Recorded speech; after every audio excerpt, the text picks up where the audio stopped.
ठिकाणी अत्यंत महत्त्वपूर्ण आणि आपल्या सर्वांच्या जिव्हाळ्याच्या अशा कार्यक्रमासाठी आपण सर्व लाभार्थी आणि सर्व सन्माननीय गावकरी आज या ठिकाणी उपस्थित आहेत। सोबतच आदरणीय श्री राजेशजी इंगळे प्रकल्प संचालक जिल्हा ग्रामीण विकास यंत्रणा बुलढाणा यांचं सुद्धा मंचावर आगमन झालेलं आहे। आपण सन्माननीय सरपंच सौभाग्यवती वैशालीताई सुधाकररावजी साबे यांना विनंती करतो की त्यांनी कृपया मंचावर आपलं स्थान ग्रहण करावं। उपसरपंच माननीय श्री मिलिंदजी वाकोडे यांना सुद्धा विनंती करतो की त्यांनी कृपया मंचावर आपलं स्थान ग्रहण करावं। आदरणीय श्री नंदकिशोरजी साबे सदस्य ग्रामपंचायत खरकुंडी बेलाळ यांना विनंती करतो की त्यांनी कृपया मंचावर स्थान ग्रहण करावं। सौ सीमाताई संदीपजी झालटे सदस्य आहे। श्री अशोक मधु महादेव साबे, सौ वर्षाताई अनंतराव साबे आणि सौ साधनाताई संजय साबे या सर्व सन्माननीय सदस्यांना मी विनंती करतो की त्यांनी कृपया मंचावर आपलं स्थान ग्रहण करावं। या भरगच्च अशा मंचाला आपण जोरदार टाळ्या वाजवून स्वागत करूया की आपला संत श्रेष्ठांची आपली भूमी आहे। समोरच श्री संत गजानन महाराजांचं मंदिर आहे आणि योगायोगाने आज गुरुवार आहे। मी आदरणीय श्री इंगळे साहेबांना विनंती करेन की त्यांनी श्री संत गजानन महाराजांच्या प्रतिमेचं पूजन करून माल्यार्पण करावं आणि त्यानंतर आपण या आपल्या सुंदर अशा कार्यक्रमाची सुरुवात करू।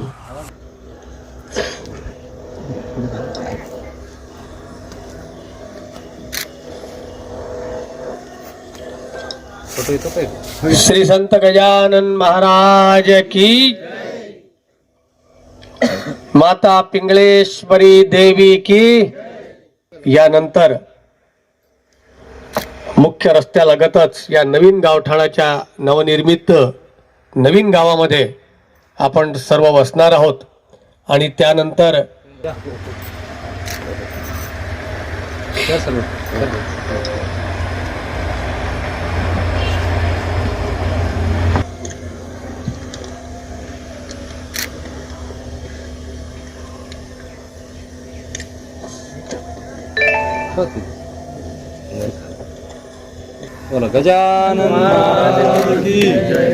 घर मिळावं, सुंदर असं गाव निर्माण व्हावं आणि ते बघून जो गर्व त्या अधिकाऱ्याला होतो। सरकार राज्यकर्ते आपलं काम करतात पण शेवटी एक अधिकारी म्हणून सुद्धा अधिकारी वर्ग आपलं काम करत असतात आणि जेव्हा अत्यंत असं सुंदर काम त्यांच्या हातातून होतं आणि ते तळमळीनं होतं तेव्हा त्यांना स्वतःला सुद्धा एक वेगळाच स्वाभिमान आणि एक वेगळा आनंद या कार्यक्रमाच्या माध्यमातून मिळतो। हा त्यांच्यापर्यंत पोहोचणार आहे आणि म्हणून वेळात वेळ काढून माननीय श्री राजेशजी इंगळे साहेब प्रकल्प संचालक आहे जिल्हा ग्रामीण विकास यंत्रणा बुलढाण्याचे, ते आज या ठिकाणी उपस्थित आहेत। खरं तर श्री हजारे साहेब सुद्धा या ठिकाणी उपस्थित राहणार होते पण अत्यंत धावपळीच्या काळामध्ये त्यांचे सुद्धा वेगवेगळ्या बैठकांमध्ये उपस्थित राहावं लागतं। अधीक्षक अभियंता आहेत पाटबंधारे मंडळ शेगावचे आणि ते सुद्धा आज या ठिकाणी उपस्थित राहणार होते पण काही कारणास्तव ते या ठिकाणी उपस्थित राहू शकले नाही। पण खरं तर या संपूर्ण कार्यक्रमासाठी त्यांचा सुद्धा मोलाचा असा वाटा आपल्या सर्वांसाठी, त्यांच्यासाठी एकदा जोरदार टाळ्या आपण वाजवल्या पाहिजे। इंगळे साहेब आपल्या टाळ्या त्यांच्यापर्यंत निश्चितपणे पोहोचवतील। धन्यवाद। सुधाकर भाऊंनी सांगितलं की अनेक जणांना या ठिकाणी हक्काची घर मिळून विविध योजनांचा, शासकीय योजनांचा लाभ त्यांच्यापर्यंत पोहोचावा ही त्यांची मनोमन इच्छा आणि यासाठीच गेल्या अनेक दिवसांपासून सुधाकर भाऊंची तळमळ गेल्या 20 वर्षांपासून सातत्याने या जिगाव प्रकल्पांतर्गत जे काही काम आपल्या फायद्याचं आहे आणि आपल्यासाठी आहे त्यासाठी ते सातत्याने प्रयत्न करत असतात। अनेक वेळेला प्रवासात कधी भाऊ खामगावला भेटतात, का साहेब कुठे चालले सुधाकर भाऊ, तर त्यांचं म्हणणं एकच असायचं की प्रकल्पग्रस्तांसाठी या योजनेच्या संदर्भात या ठिकाणी चाललो आहे। बुलढाणालाही भाऊ दिसत, मुंबईलाही भाऊ दिसत आणि म्हणून खरं तर त्यांनी काल मला या संपूर्ण कार्यक्रमाची माहिती दिली की अशा अशा स्वरूपाचा प्रथम हप्ता वितरण आणि भूमिपूजनाचा कार्यक्रम आमच्या इथे होतोय आणि संपूर्ण माहिती त्यांनी या ठिकाणी दिली. पण शेवटी त्यांनी एक सांगितलं की माझं नाव नका येऊ देऊ. म्हटलं साहेब या ठिकाणी तुमचं नाव येणार नाही असं तर शक्य होणारच नाही. खूप खूप धन्यवाद. गेल्या 20 वर्षांपासून त्यांची ही जी तळमळ आहे यासाठी आणि यानंतर सुधाकर भाऊंना जो मनस्वी आनंद या आपण या ठिकाणी बसल्यावर जो प्राप्त होणार आहे त्याचं एक वेगळं एक भव्य सोहळा सुद्धा त्यावेळेस आपण निश्चित करणार आहोत.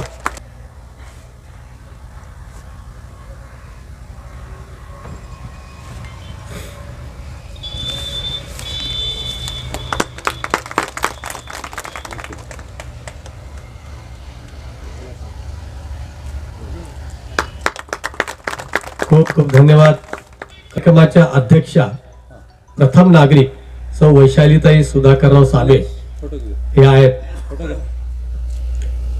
तेव्हा त्यांचा सन्मान सुद्धा या ठिकाणी सीमाताई झालटे या करतील अशी मी त्यांना नम्र विनंती करतो.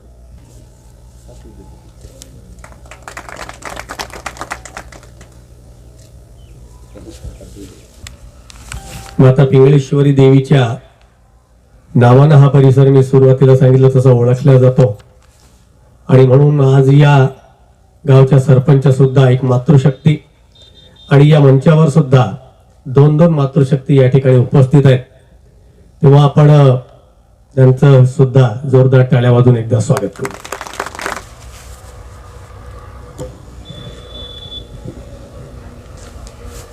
आज आपण सर्व या ठिकाणी जमलो आहात त्याची सर्वांना कल्पना आहे. परंतु गेल्या कित्येक वर्षापासूनचा आपला हा संघर्ष आणि प्रकल्पग्रस्तांची समस्या या संदर्भात आपण वारंवार शासन स्तरावर लोकप्रतिनिधी असतील किंवा अन्य जे काही असेल ते सर्व ठिकाणी आपले सातत्याने प्रयत्न आपण करत होतो.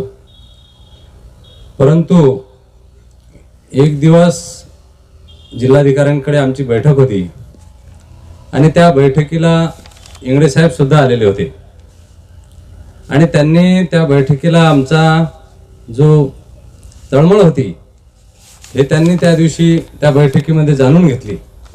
आता बहुतेक वेळा आम्ही खूप साऱ्या ठिकाणी काम करतो परंतु काही ठिकाणी आम्हाला न्याय भेटते, काही ठिकाणी मिळत नाही, काही ठिकाणी वेळ लागतो, काही ठिकाणी होत नाही.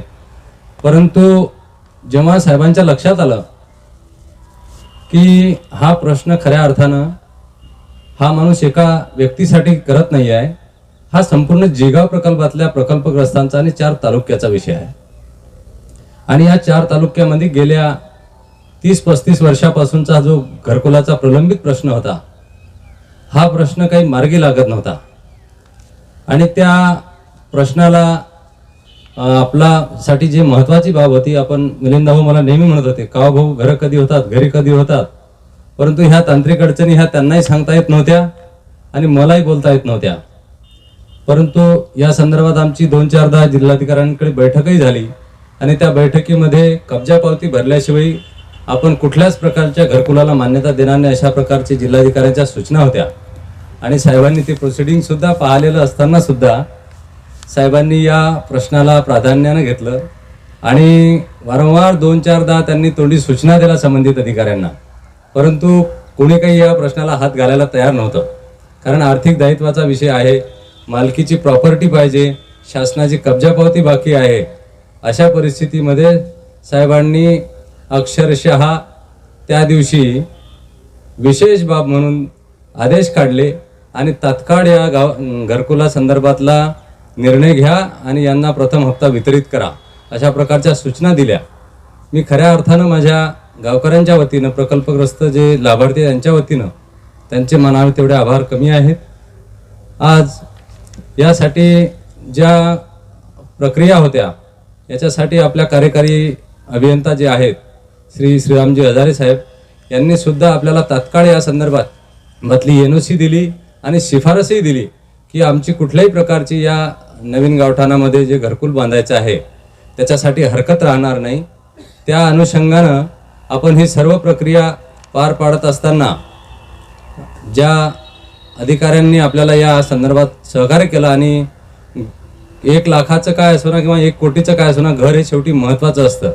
गोरगरिबासाठी ते घरच महत्त्वाचं आहे हा केंद्रबिंदू समजून आपण या विषयाला तडीस लावण्यासाठी ज्या अधिकाऱ्यांचं आपल्याला मोलाचं मार्गदर्शन लाभलं, सहकार्य लाभलं आणि त्यांनी त्यांच्या आउट ऑफ वे जाऊन आपल्यासाठी जो प्रयत्न केला त्यांचं कुठेतरी आपल्या त्याच्या ऋणातून उतराई होणे आणि आपल्या लोकांना न्याय मिळवून घेणे हे होतं. म्हणून या संदर्भात मी सर्व अधिकारी आणि आपल्या त्याच्यामध्ये जे प्रमुख आम्हाला श्री राजेशजी इंगडे साहेब आणि कार्यकारी अभियंता श्रीरामजी हजारे साहेब यांचं जे बहुमूल्य सहकार्य लाभलं त्याबद्दल मी माझ्या ग्रामपंचायतच्या वतीनं, माझ्या प्रकल्पग्रस्ताच्या वतीनं आणि माझ्या घरकुल लाभार्थ्याच्या वतीनं धन्यवाद देतो.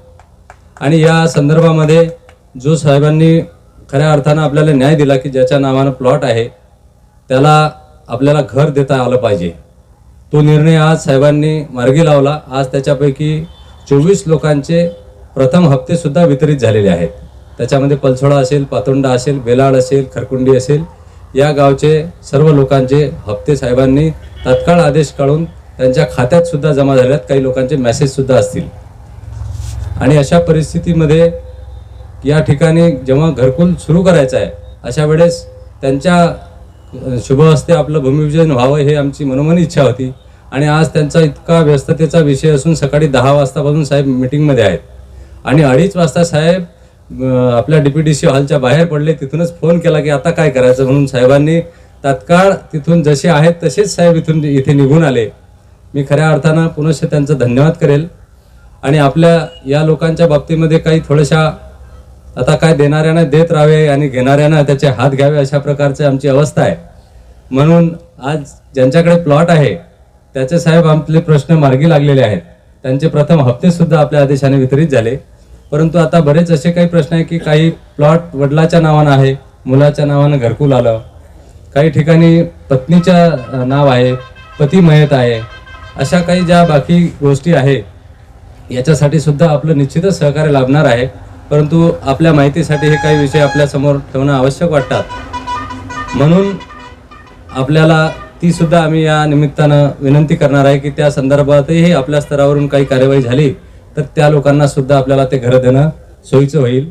आणि जवळपास आपल्या तालुक्यात 554 घराचा प्रश्न हा सुटलेला आहे. आपल्या तालुक्यातला एका निर्णयानं जर एखादा अधिकारी चांगलं काम करत असेल आणि त्याची भावना जर त्या कामाबद्दल असेल तर आपला किती मोठा फायदा होऊ शकतो याचं जिवंत उदाहरण हे राजेश शिंगडे साहेब आहेत.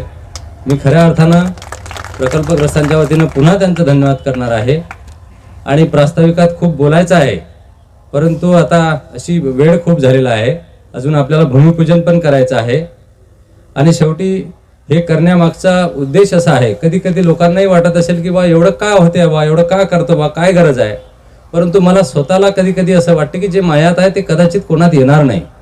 आणि मी माझ्यासाठी जर ते खर्च करत राहिलो तर त्याचा फायदा माझ्या समाजाला, माझ्या लोकांना होणार नाही.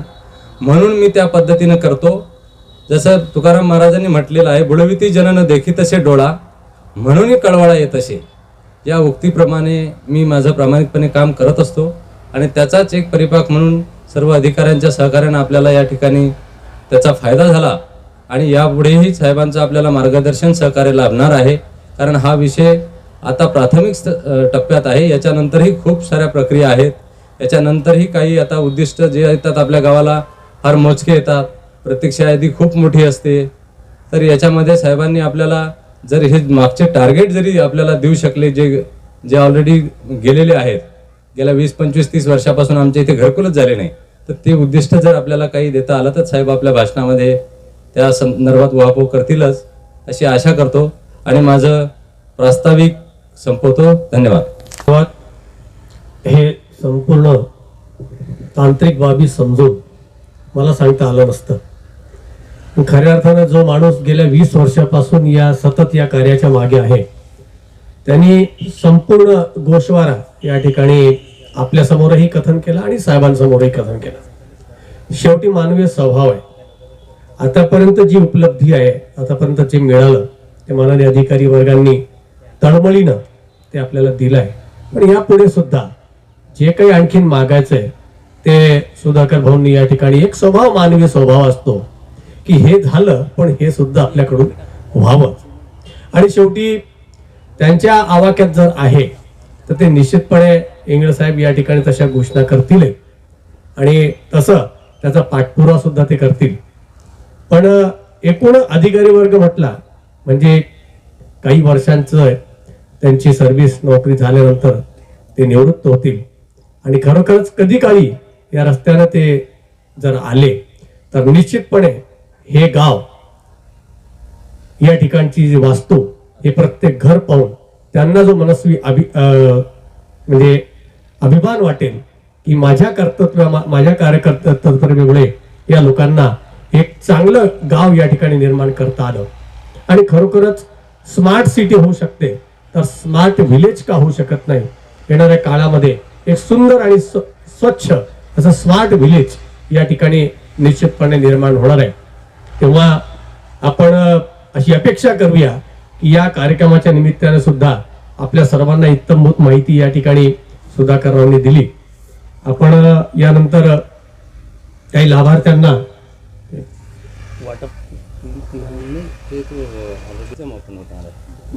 जे काही राहिले ते आणखीन ते सुद्धा आपल्या खात्यामध्ये लवकरच जमा होणार आहे. मी यानंतर श्रीराम काका बोलता का? खरंच एक भारदस्त व्यक्तिमत्व श्रीरामजी साबे साहेब आणि खरोखरच हे मंच मी सुरुवातीला सांगितल्याप्रमाणे आशीर्वाद स्वरूपामध्ये सर्वच मान्यवर या ठिकाणी ज्येष्ठ आणि निश्चितपणे आपल्याच कार्यकाळामध्ये याची देही याची डोळा आपण सर्व हे या ठिकाणचं सुंदर या गावठाणामध्ये निर्माण होणारे गाव आपण निश्चितपणे पाहणार आहात. यासाठी आपण सर्वांनी जोरदार टाळ्या वाजवायच्या. या ठिकाणी मी माननीय श्री राजेजी इंगळे साहेबांना विनंती करतो की त्यांनी आपल्याशी बोलावं, नुसतंच बोलू नये तर काही द्यावं सुद्धा. खरं म्हटलं तर आजचा दिवस हा जो आला यालाही थोडासा उशीरच झालेला आहे. ज्या दिवशी मला हा प्रॉब्लेम नेमका कळला की काय भानगड आहे आणि याला कसं सोडू, तर हे सोडवण्यासाठी सुद्धा माझ्यासमोर आता ह्या सगळ्या गोष्टी तुम्हाला सांगण्यासारख्या नाहीत, पण खरोखर अडचणीच्या होत्या. कारण मागच्या वेळेचे कलेक्टर साहेबांचे आदेश वेगळे होते आणि मला तर हे असं करायचं, मग कसं करावं, तर ते सगळ्या प्रकारे डोकं लावून मला सुद्धा त्याच्यामध्ये यश आलं आणि मला आनंद वाटतो की माझ्या हातून म्हणजे किंवा सगळ्यांच्या सोबतीनं एक चांगलं काम या ठिकाणी होऊ शकलं. आज मला सर्व्हिसला जवळपास 20-21 वर्षापासून म्हणजे माझी सेवा सुरू आहे MDS मध्ये. तर हे सर्व्हिस करत असताना खूप कमी गोष्टी अशा असतात की ज्याचा स्वतःच्याच मनाला आनंद होत असतो. एक सहज म्हणून मला ज्या गोष्टीचा आनंद होतो एकच गोष्ट सांगतो फक्त तुम्हाला. जेव्हा पहिल्यांदाच मी व्हिडिओ म्हणून जॉईन झालो आणि चिखलदरा एरियामध्ये वरुडमध्ये मी CDP होतो म्हणजे बाल विकास प्रकल्प अधिकारी. तर त्यावेळेस तिथे अंगणवाड्या आणि अंगणवाड्याचा विषय आणि श्रेणी 1, 2, 3, 4 अशी कुपोषित बालकं खूप जास्त होते. तर एका डोंगरामधल्या एका गावामध्ये मी गेलो म्हणजे सुपरवायझर ताई होत्या सोबत. त्यांना म्हटलं की मला श्रेणी 4चे बालकं बघायचे. श्रेणी 4चं बालक म्हणजे काय, जे खूप आजारी आहे, ज्याचं वजन त्याच्या जेवढं पाहिजे त्याच्यापेक्षा खूप कमी आहे. मी गेलो तर ते असंच आता ते डोंगराळ भागामध्ये अशी एक झोपडी समोर थोडासा ओटा आणि ओट्यावर 5-6 लेकरं खेळत आहेत आणि त्यातलं एक लेकरू आपण चित्र कसं पेपरमध्ये इकडे तिकडे चित्र कसे पाहतो लहान बाळांचे, बिलकुल तसंच काहीच ना घातलेलं, हाडं सगळे दिसणारे आणि तसंच खाली जमिनीवर झोपलेलं. मी तिकडून जातो आहे आणि त्या दारातून समजा ती आई टोपलं घेऊन बाहेर जाते. मी आता मला समजले नाही नेमकं ही ताई कोण आहे म्हणून. मी गेलो त्या बाळाला हात लावला तर बाळाला फुल ताप, एकदम फुल गरम, एकदम फनफन करत होते ते एकदम तापानं. मी विचारलं सुपरवायझर ताईला याची आई कुठे येतं म्हणे. ती काय म्हणे आता चालली ती. मी पळत त्या ताईच्या मागे गेलो आणि म्हटलं ताई त्या बाळाला किती ताप आहे, आपण याला दवाखान्यात घेऊन जाऊ. तर ती ताई बिचारी मला असं म्हटली, मी जर आता कामाला गेले नाही तर बाकीच्या लेकरांना कोणी खाऊ घालायचं म्हणे. मला सुचलंच नाही मी काय करावं आणि काय नाही म्हणून. बिलकुल म्हणजे मला पॅक होणं ज्याला म्हणतात तसं झालं. मी काय करावं आता असं म्हणून चालली ताई बरोबर तिच्या कामाला. मग मला कोणती डेअरिंग आली काय माहीत, मी सरळ गेलो आणि बाळाला उचललं मी आणि मोठ्यानं आवाज देऊन ताईला सांगितलं की मी या बाळाला घेऊन दवाखान्यात चाललो, ताई तुम्हाला हे वाटत असलं तर प्लीज माझ्यासोबत या दवाखान्यात.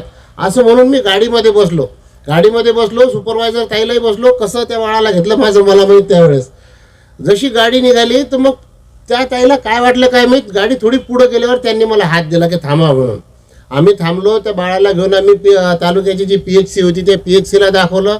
त्या PHC आता त्याचं टेम्परेचर 104च्या जवळपास होतं आणि म्हणजे खूप अवघड क्रिटिकल कंडिशनमध्ये होतं. तिथून अमरावतीला आणलं. 2-3 दिवस ते बाळ ICUमध्ये राहिलं आणि त्याच्यानंतर वाचलं. मी हे गोष्ट याच्यासाठी सांगितली, गोष्ट म्हणजे हा माझा अनुभव याच्यासाठी सांगितला.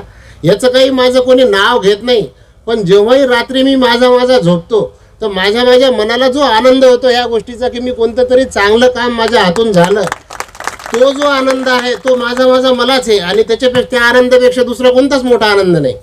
तर अशा भरपूर गोष्टी आहेत. त्याच्यामधलीच एक त्या कडी जी आहे त्याच्यामधलीच एक ही पण कडी आहे की इतक्या दिवसाचा प्रश्न तो माझ्या थोड्याशा प्रयत्नानं म्हणजे थोडाफार तरी त्याला हातभार लागला. आता जसं अगोदर बोलले की आता अजून पुढं काय, आता अजून पुढं मी आता तुम्हाला सगळ्यांना माहिती आहे मी आहे प्रकल्प संचालक. माझ्या विभागापुरतं जरी बोलायचं म्हटलं तर पाटील साहेब, रमाई आणि शबरीचे जेवढे समजा तुमचे जेवढेही लाभार्थी असतील, लाभार्थी म्हणजे मी काय म्हणतो, रमाई आणि शबरीचे जेवढे त्या तुमच्या अगोदरच्या यादीत असो किंवा नसो, आजच्या दिवशी त्यांना घर नाही, आजच्या दिवशी त्यांना घर नाही आणि त्यांना जागा आहे मात्र, पण जागा पाहिजे. तर अशा लोकांची यादी करायची ग्रामसभा घेऊन त्याची आणि ती सरळ मंजुरीस्तव BDOकडे पाठवायची. अगोदरच्या यादीत नाव आहे नाही आहे काही विचार करायचा नाही. रमाईचा आणि शबरीचा तर तसा आहेच, तुमचा तसा विषय होता. आतापर्यंत रमाई पण यासाठी थांबलेली होती. ग्रामसेवक आप्पा तुम्ही आहेत ना, समजला विषय. जेवढेही पात्र आहेत रमाई शबरीचे, आपल्या तालुक्याला गावाला जेवढं टार्गेट असेल ते टार्गेट कसं वाढवून आणायचं, काय आणायचं तो प्रयत्न मी करतो. तुम्ही फक्त तुमची यादी करा की आमची इतक्या लोकांना आम्हाला घरकुल पाहिजे. एवढं माझ्या अधिकारातली जेवढी गोष्ट होती तेवढी मी तुम्हाला सांगतो. आता ज्या गोष्टी माझ्या अधिकारातल्या नाही पण जिथं मी प्रयत्न करू शकतो, सांगू शकतो, त्या गोष्टी कोणत्या. आता हे जे काही गाव, आता हे सगळे जे पुनर्वसित गाव आहेत, इतका संघर्ष झाला आपला, काय त्रास आपण सहन केला ते तुम्हाला माहिती आहे. आता तुम्ही नवीन गावं ज्या ठिकाणी झाले त्या ठिकाणी तुम्ही काही ठिकाणी मला आज सकाळीच कलेक्टर साहेब बोलत होते की काही ठिकाणी बाबा पुनर्वसन झालं, सरकारी इमारती आपल्या उभ्या राहिल्या, पण काही लोक त्या ठिकाणी जात नाहीत. तर असा विषय नाही झाला पाहिजेत. आपण त्या ठिकाणी म्हणजे सगळी त्या ठिकाणी नवीन ठिकाणी वस्ती झालीच पाहिजेत. मला हे म्हणायचं की त्या ठिकाणी अजून जर काही पाहिजे असलं, अजून काही वेगळ्या ज्या रेव्हेन्यूकडून मिळतात तर ते सुद्धा तुम्ही तुमच्याजवळ तयार करून ठेवा की त्या नवीन गावामध्ये तुम्हाला काय पाहिजे अजून तुमच्या व्यवसायासाठी किंवा अजून जे काही तुमचे विचार असतील ते, त्याच्यासाठी सुद्धा आपण कलेक्टर साहेबांकडे पाठपुरावा करू. आपले कलेक्टर साहेब स्वतः सुद्धा इतके पॉझिटिव्ह आहेत की ते बिलकुल आपल्याला मदत करतील. पण पहिल्यानं तुमच्या डोक्यात आणा की आपल्याला नवीन पुनर्वसित गावामध्ये काय सुविधा आपल्याला पाहिजेत, आपण त्या दृष्टीनं प्रयत्न करू. आणि तुम्हाला माहिती आहे आज महाराष्ट्रामध्ये ग्रामीण भागामध्ये इतक्या वेगवेगळे पुरस्काराच्या योजना आहेत. आपलं जर असं गाव जर समजा पुनर्वसन झालं आणि इतकं सगळं, तर याला इतके पुरस्कार मिळतील तुम्हाला. तुम्ही पाटोद्यासारख्या गावाचं नाव ऐकलं असेल. थोडेसे जरी प्रयत्न केले तरी तुमच्या गावाला पुरस्कार कमी पडतील, एवढे तुमच्या गावाला पुरस्कार मिळत राहतील आणि पुरस्कारातून तुमच्या गावाचा अजून पुढं विकास होत राहील. तर असे सगळे कामं तुम्ही करा अशी तुमच्यापासून अपेक्षा ठेवतो. आणि मी तर आहेच तुमच्यासाठी, आणि हे सोडणार आहे का मला, मी जर नाही म्हटलो तरी. त्याच्यामुळं माझी विनंती सगळ्यांना ही आहे की अजूनही काय करायचं असेल त्याचा ड्राफ्ट तयार करा, आपण त्याच्याविषयी प्रयत्न करू. धन्यवाद. जे आहे आणि माझ्याकडनं जे होऊ शकते त्यासाठी मी निश्चितपणे प्रयत्न करेन. आणि म्हणून एकदा जोरदार टाळ्या वाजवून आपण त्यांचं सुद्धा अभिनंदन करूया. आज ते या कार्यक्रमाला मुद्दाम या ठिकाणी उपस्थित झाले. एकूणच एक आढावा सुद्धा घेता येतो आणि आपल्या या घरकुल योजनेचा ज्या भूमिपूजन आहे त्या भूमिपूजनासाठी आपण त्यांना सुद्धा आमंत्रित केलेलं आहे. ते यानंतर भूमिपूजन करतील. पण आपण आपल्या सर्वांकडून सुद्धा त्यांनी एक अपेक्षा व्यक्त केली की जे पुरस्कार काही गावांना मिळणार आहेत कदाचित त्यामध्ये आपल्या सुद्धा गावाची गणना झाली पाहिजे. आणि म्हणून आपल्याकडून सुद्धा त्यांनी काही मागणी केलेली आहे ती आपण निश्चित पूर्ण कराल अशी अपेक्षा या ठिकाणी त्यांच्या वतीने बाळगतो. आणि या कार्यक्रमाचा आपण समारोप एक औपचारिकता म्हणून आभार प्रदर्शन आपण या ठिकाणी करणार आहोत. कारण की खरं तर आभार प्रदर्शनाचा विषय नाही, आपण सर्व आपलेच आहोत. मंचावर उपस्थित सर्व मान्यवर सुद्धा आपले आहेत. मी या ठिकाणी आभार प्रदर्शनासाठी श्री प्रवीण श्रीराम भाऊ साबे यांना विनंती करतो की त्यांनी आभार प्रदर्शन.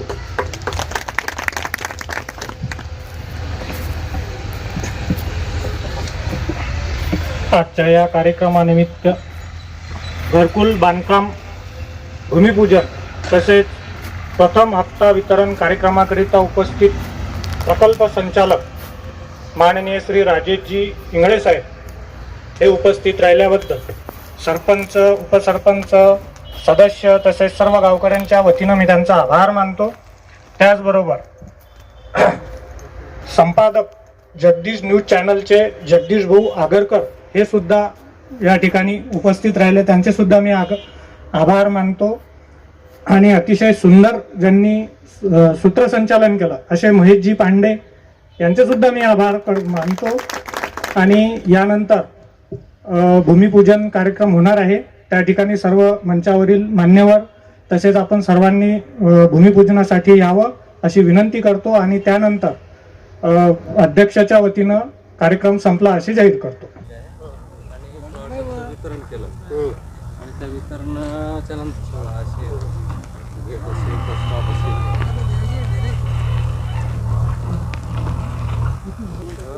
साहेबांना पुढे इकडे आमच्याकडे इकडे पाहिजे नाही आमच्याकडे पाहिजे इथे या सर्व मागून या. या सगळे मागून या. सीमाबाई टाका संजाजी इकडे बघा. श्री गणेशाय नमः. हो गजानन महाराज की जय.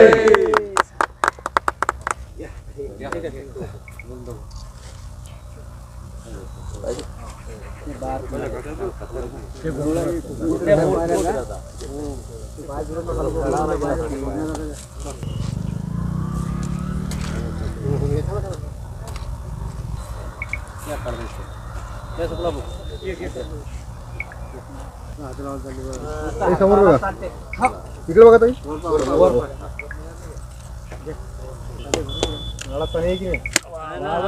भरपूर पाणी आहे. बरोबर आहे.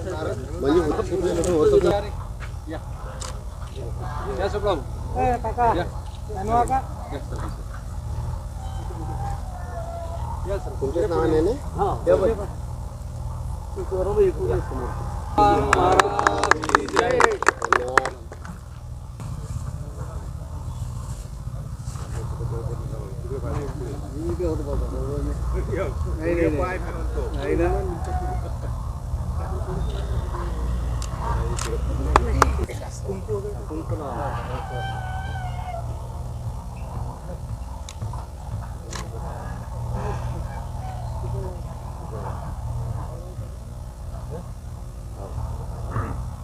गजानन महाराज की जय.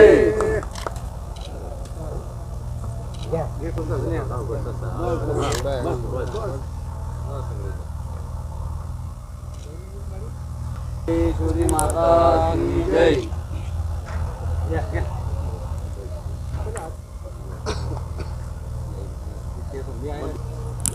हा नारळ फोडून घ्या.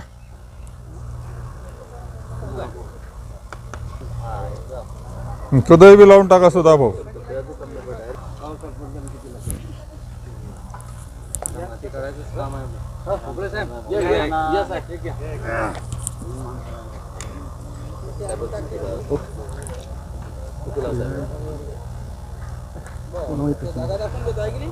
हा आडवा व्हा. इकडे इकडे सरकार जरा फोटो आला पाहिजे ना व्यवस्थित.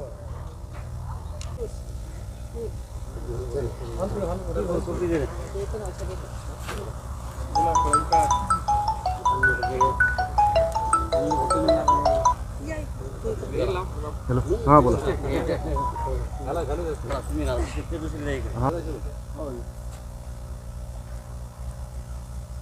मारू का?